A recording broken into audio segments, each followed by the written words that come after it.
ትንሿን ሀገር ኩራሳኦን እያስተናገደችው ጀርመን በሰፊ ጎል ልዩነት አሸንፋለች። ጀርመን የዓለም ዋንጫ ጉዞዋን አዲስ ተሳታፊዋን ኩራሳኦን በ7-1 በሆነ ሰፊ ውጤት ማሸነፍ ችላለች።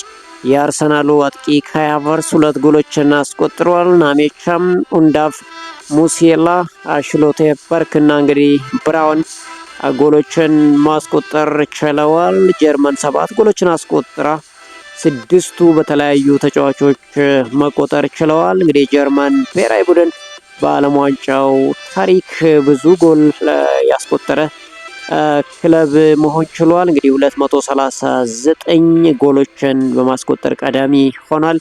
የባየር ሙኒክ ተጫዋቾች በዓለም ዋንጫው እንግዲህ ብዙ ጎሎችን ሲያስቆጥሩ ዛሬ 80ኛ ጎል ላይ ደርሰዋል። እንግዲህ ባየር ሙኒክ ብዙ በዓለም ዋንጫው ጎል ያስቆጠሩ ተጫዋቾችን በመያዝ እንግዲህ ቀዳሚ ሆኗል። ጀርመን ከኮት ዲቫር፣ ኩራሳኦ ከኢኳዶር ጋር የምድብ ሁለተኛ ጨዋታቸውን ያደርጋሉ። ከመጀመሪያው እንደተጠበቀው ጀርመን በሰፊ የጎል ልዩነት ታሸንፋለች እንደተባለው እንግዲህ እውን የሆነበትን ጨዋታ ዛሬ ተመልክተናል። ትንሿ ሀገር የጎልያድና ዳዊት ጦርነት ሆኖ ነገር ግን በተቃራኒው ጎልያድ እንግዲህ ዳዊትን አይቀጡ ቅጣት ቀጥቶ 7 ጎል አዝንቦባቸዋል። እንግዲህ ሂደታቸው እስከምን ድረስ ይቆያል የሚለው አብረን የምንመለከተው ይሆናል።